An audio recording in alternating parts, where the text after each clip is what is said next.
In November 1892, a 29-year-old French baron, Pierre de Coubertin, stood before an audience in Paris to announce publicly an idea he'd been formulating for many years. A passionate advocate for the power of sport to create moral and social strength, Coubertin cherished a dream to revive the Olympic Games of ancient Greece in the modern era. He envisaged that a world-embracing sporting contest could bring nations together and promote internationalism and peace. Coubertin's conviction aligned closely with Bahá'u'llah's emphasis on the oneness of humanity and the need to eliminate prejudice to achieve world peace. In his new book, Advancing the Oneness of Humanity, the Olympic Games, Kiser Barnes takes us on an exhilarating journey to the heart of the Olympic spirit. This compelling narrative explores how Bahá'u'llah's vision of the unity and oneness of humanity resonates with the Olympics through their shared emphasis on bringing together the diverse peoples of the world in a spirit of harmony and cooperation. I'm Rob Weinberg, and I'm delighted to be joined in this episode by Kiser Barnes, who reveals the profound impact of the Olympics on global unity, inspiring generations to embrace these ideals. Welcome to Great Reads, the George Ronald Podcast. So thank you so much for joining me. It's so nice to see you. Yes, thank you. Can I ask you first, what inspired you to explore this connection between the Olympic Games and the concept of oneness? From the excitement that I always had for sports, especially for the Summer Olympic Games, and from my experiences as a high school athlete and a university athlete, I became curious about the role that sports plays in social development and the value of virtues athletes demonstrate.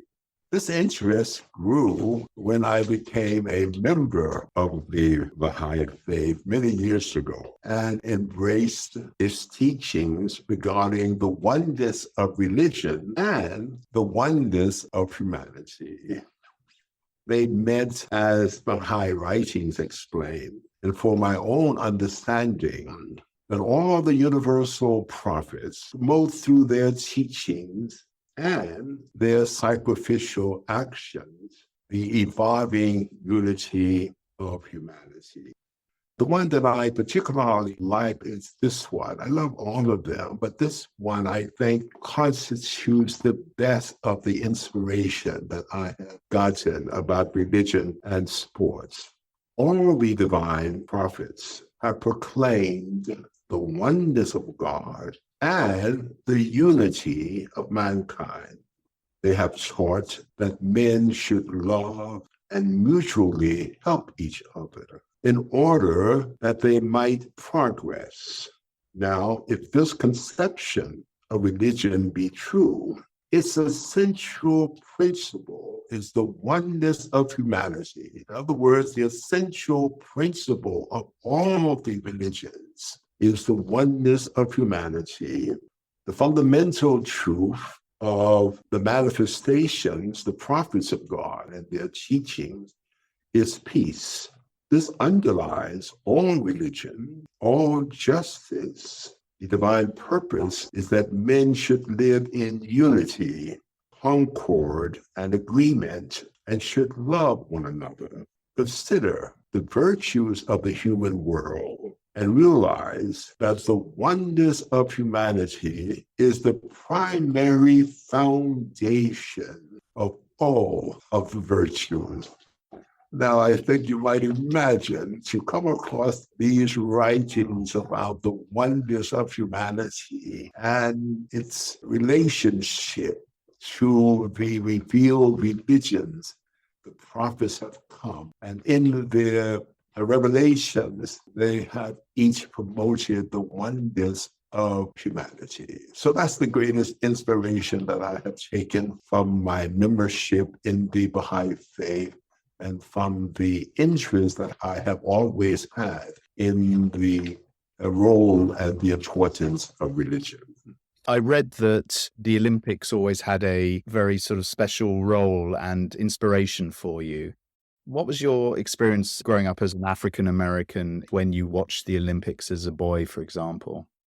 Yes, when I was a little boy growing up in the United States in a strict kind of segregated and racial discrimination and the prejudice in those days. We moved a long ways from those times. I'm an old man now. But when I was growing up, I was very much impressed by the Olympic Games. I remember I would watch them along with my siblings, brothers and sisters, and my friends in my home and in their home on those old black and white televisions. And I was very much impressed. It was like magic to see the athletes in a world setting. And whenever we saw, on the rare occasion that we saw a Black athlete in those days participating in the Olympics, our hearts were filled with such pride and such hopes for ourselves that we one day might be able, through hard work and trying the best we could to follow the instructions of mother and father, of living all the virtues, good manners, but one day that we would be able to achieve such an accomplishment. So it gave us a lot of confidence and it gave us a lot of hope. So the next morning, every morning after the Olympic showing that evening, we would all be outside running and jumping and sliding and teasing each other and shouting, "I won." So those Olympic Games and the spectacle of seeing athletes, particularly in those days, to see Black and brown athletes, it gave us a lot of confidence and it gave us a lot of hope that the world offered, and that we might get ahead and we might be able to stand somewhere, somehow, in a space to say, "I won." That impressed me quite a lot. And of course, those games were intermittent. So we had also the development in America of Black athletes for the first time participating in the major national sports. So this is how I remember the Olympic Games the most, from the inspiration they gave me, indicating to my young mind that yes, there was a space for Black children like myself and a space for everyone to get ahead. And you said you yourself were an athlete. What was your sport, and did you have any ambitions to be in the Olympics yourself? My sports were football, American football, and basketball.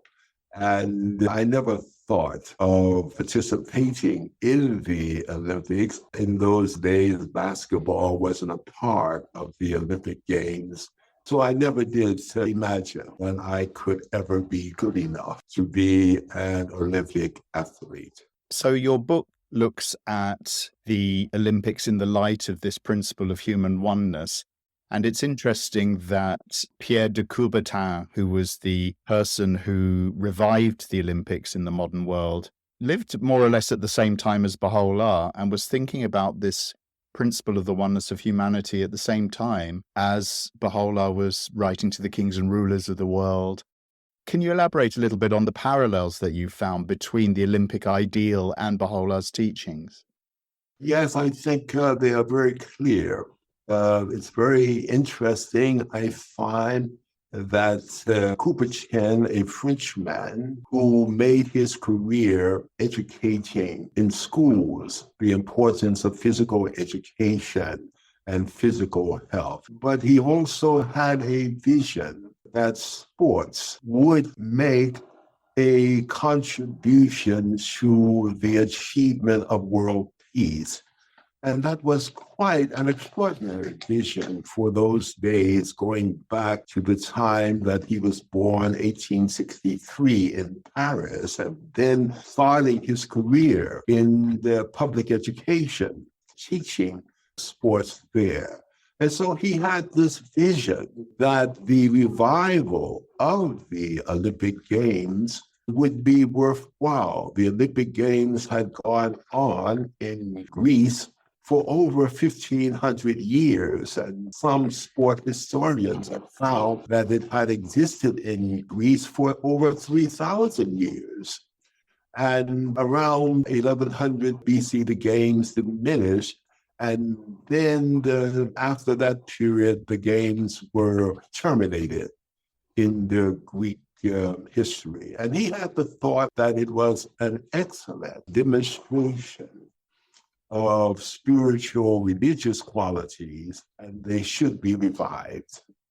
And he made that his goal. And he shared that vision with others, and he put together a team of influential and interested persons who shared the vision, and they were prominent individuals of an aristocratic class, and they had contacts. And so he took that vision to them. He traveled in many parts of the world, including America and London, and sharing his vision. But the most important thing about his vision, which parallels with the teachings of the Baha'i faith, is that a good vision, no matter how noble it is, and no matter how promising it is, it requires action. Yes, you just can't have the vision and expect that it will be fulfilled. So he committed himself through action toward the accomplishment of the vision. He realized that selfless, sacrificial, effective action was required to achieve his vision for the restoration. He kept looking at the big picture, the larger purpose, the larger connections the games could have beyond sports. He realized very early that sports had something intrinsically related to it that was larger than sports itself, larger than running and jumping and winning races, that something in it was appealable. And it was of interest to the advancement of humanity that the game should be restored.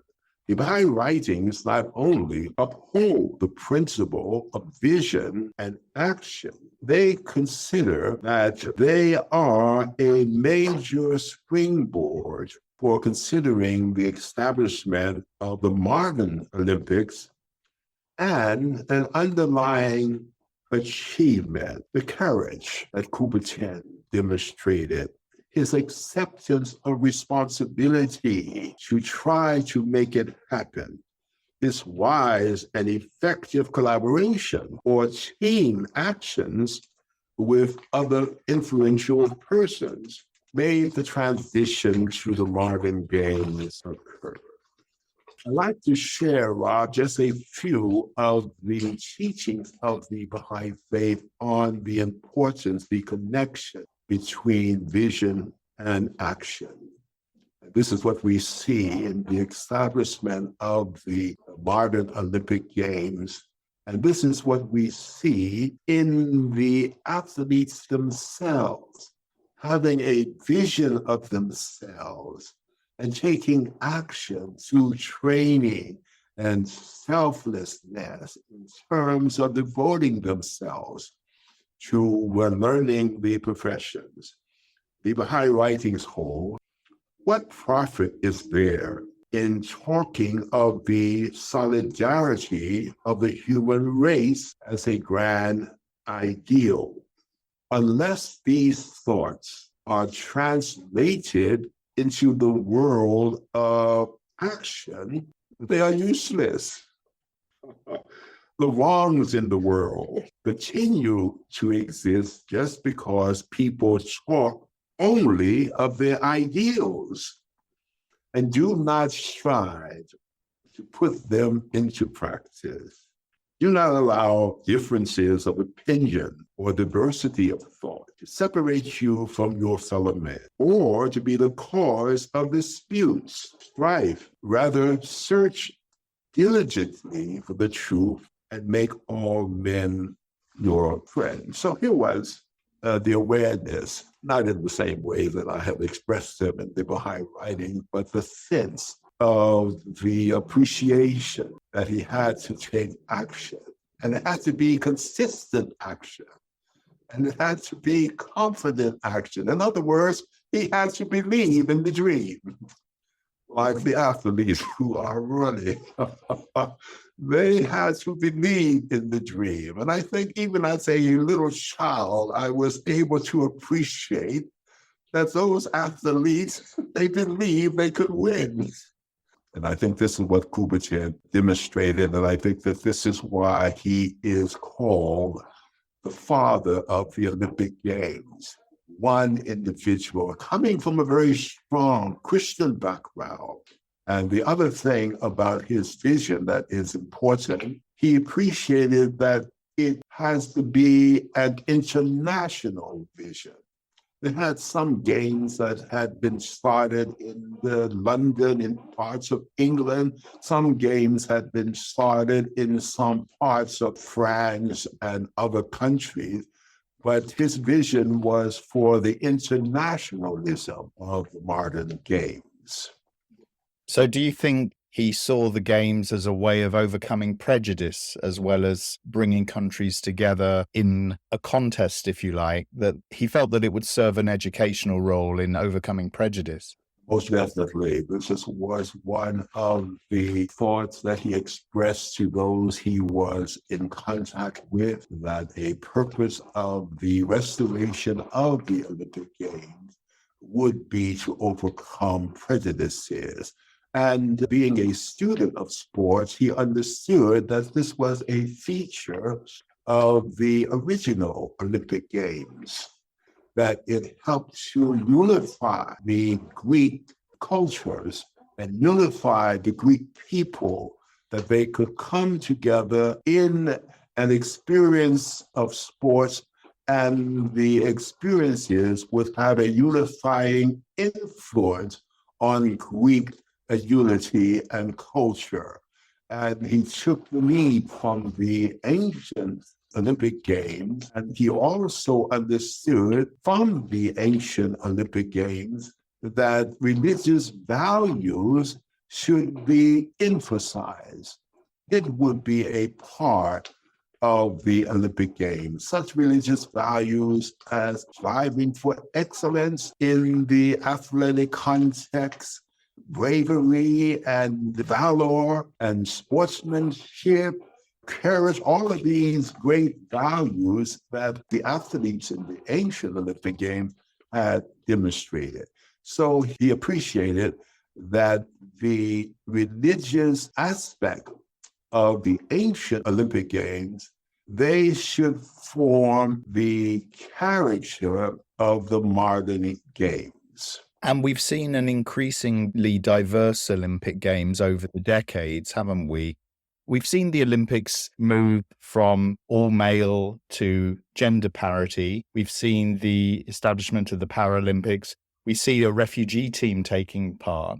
Do you have any vision or thoughts about how it might evolve further in the future? My hopes and my thought is it will evolve, that people and governments will appreciate that these are advancements towards the reality of the oneness of humanity. It is quite extraordinary that the nations of the world and all the world are concerned about the plight of the refugees of the world, the homeless, peoples without countries that have had to leave their countries for various reasons. The Olympic Games finding a space for the refugees and relating that to religion. It's not hard to remember Moses himself, a refugee, coming out of Egypt, and Abraham himself coming out of what is today Iraq, traveling as a refugee and a exile to what is now Israel. And then Bahá'u'lláh sent out of his country as an exile because of his teachings of a new religion coming forward to advance the oneness of humanity as the very purpose and aim of the religion. So it's a very important development, reminding us that we are all peoples of one world. What are some of the most inspiring moments of unity that you've remembered watching the Olympic Games over many decades? One of them occurred in the Olympic Games of 2008, and the motto that the Chinese government chose for those games, one world, one dream. And that was an inspiring moment for me because Nelson Ivora, he was a long jump athlete. In that time, he was living in Portugal. And he was a member of the Baha'i faith, and he won a long jump gold medal. And to watch him was very exciting for me and inspiring for me. He was a member of the Baha'i faith. So that was a very exciting moment for me, particularly under the theme, one world, one dream, the dream that people had about the Olympic Games. So that was one that I saw, and that was very important. Along the same line, Catherine Freeman, she was an Australian 400-meter runner. She won the Olympics, and she was of the Aborigine people in Australia. And everybody would know something of the situation that constitutes prejudice and colonialism. But she won in the 2000 Olympic Games. She won the gold medal. And I think I was excited, along with most people in the world, as she took her Olympic victorious lap carrying both the Australian flag and the flag of her people, running around the Olympic Stadium. So that was a very exciting moment for me. And I think it brought cheers to most people that here was a demonstration that the promise of the Olympic Games opening the way for people of all races and backgrounds to participate had been fulfilled. What challenges might you see in translating the ideals of the Olympics into everyday life? Yes, I think that's one of the challenges of the use of drugs and substances to stimulate performances by some athletes, and the suspicion that some countries have aided and abetted the use of drugs. So the concept of winning above everything, winning above the allegiance to the principles of fairness and the principles of human excellence that the Olympic Games proclaim. This, I think, some of the challenges that we will still face.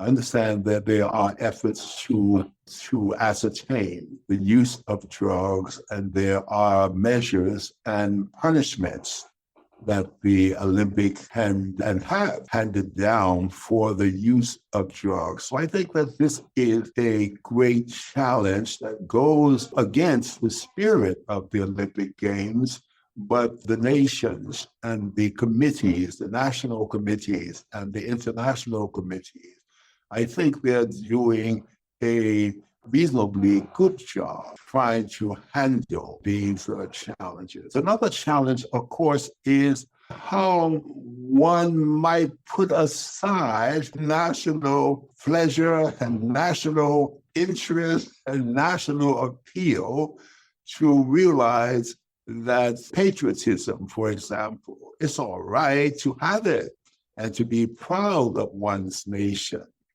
But it doesn't mean that you should hate other nations. doesn't mean that one should feel that his particular national achievement makes them superior to other nations. I think that we're finding that this challenge is being met more and more, that more and more people are watching the games and appreciating the games, and they don't care what color the Olympic medal winner is, what country the Olympic medal winner is, but the fact that they have demonstrated excellence, they have demonstrated valor, they have demonstrated persistence in training and appreciation of training.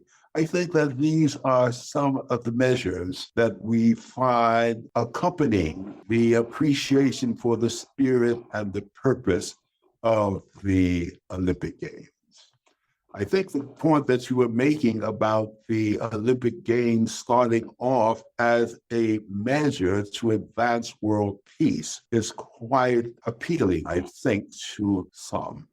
I am particularly struck that message of the Baha'i faith, 1985, the year of peace. The Universal House of Justice wrote a message to the peoples of the world, commending the concept of human oneness and indicating that this matter of freedom from all forms of prejudice is an excellent perspective for peoples in all parts of the world to adopt.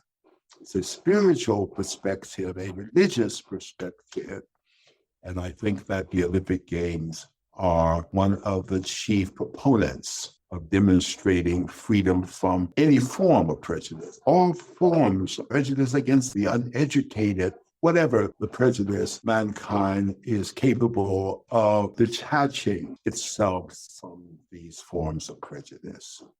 You've written this wonderful book. What message do you hope readers will take away from your book about the Olympics and its relationship to human oneness?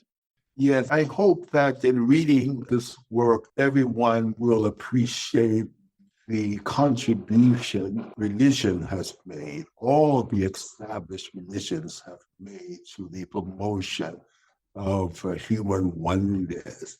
Many centuries ago, when our ancestors, when they were learning and practicing religious principles, all related to religion, for example, these games that were created centuries ago, where someone was kicking the ball, throwing the ball, or catching the ball, it was a symbolism of catching the sun, of kicking the sun. All of those symbolism and the ideals that there was something larger than the sports activity. So they had that symbolism, and the sports historians, they have found that in all the cultures where we had the traditional religions, or sometimes called the primal religions, they had their religious teachings, they had their religious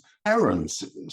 In the Olympic Games, the athletes had to take an oath. They had to pledge that they would compete fairly. So these spiritual ideals have come into the Olympic Games, the idea of striving for excellence, the idea of teamwork. All of these are part of the Olympic Games. But I think it's important for mankind to appreciate that these are spiritual ideals. They are religious ideals. They have come from the Creator, creating all of us, all the prophets, coming forward, manifesting the teachings of God, the ideals of God, helping us to appreciate that these are spiritual ideals. Sometimes it seems easy to claim that such qualities as excellence, such qualities as freedom from all forms of prejudice, that these are secular ideas. These are materialistic ideas. They have nothing to do with religion.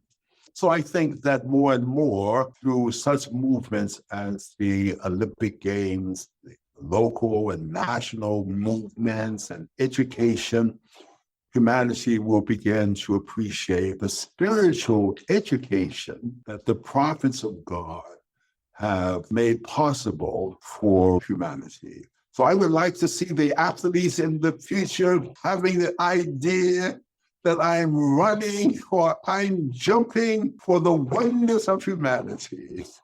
And I'm having the contest and I'm participating in what might make people appreciate more that it is religion that is the fixed foundation for human progress. One of the writings of the Baha'i faith is that it is religion that has given mankind the capacity to demonstrate athletic virtues. We are children of one God, and a part of that creation and this capacity coming from the spiritual nature of human beings. And in other words, I'm hoping that we'll be able to go back and realize the great contribution that religion, the teachings of the prophets, including the teachings of the prophets who appeared long before the appearances of the universal prophets. Mankind has existed hundreds of centuries before the coming of those universal prophets. And there was a spiritual education that was provided.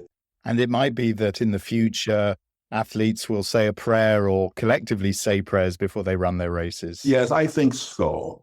In 1956, there was an experience at the Olympic Games. Some youth suggested it to the International Olympic Committee that rather than at the closing ceremony, have all the athletes parade under the national flag. Why not drop those national flags and all the athletes come together and march out together? And that was done for that one time. I would like to feel that there might be more experiences like that after the Olympic Games, all the athletes marching out together, not under any Olympic flags, just to indicate we have come and we've had our contest, but we are still one and we go out together. I think also one of the appealing aspects that might be thought about, and somebody may pick up the point, that spectacular opening ceremony at the Paris Games. Yes, coming down through the water, through the river. Might that open up some thought about the metaphors in religion, the scriptures, that religion, the water of life, as the teaching of Jesus, the teaching of Muhammad, the water of life. You see the point that I'm making, the teachings of Bahá'u'lláh. You find many references in the Holy Scriptures, the metaphor of water and the strength of religion, the necessity of religion. And somebody may pick up this idea that this new and astonishing opening ceremony at Paris, coming down the water, might have some references to religious teachings and religious indications. Let's hope so. Thank you so much for your book, and thank you so much for joining us today. Been lovely talking to you. Thank you very much, Rob. I appreciate it. I'm most grateful. Advancing the Oneness of Humanity, the Olympic Games by Kiser Barnes is available now from grbooks.com and from your National Baha'i Publishing Trust or distribution service.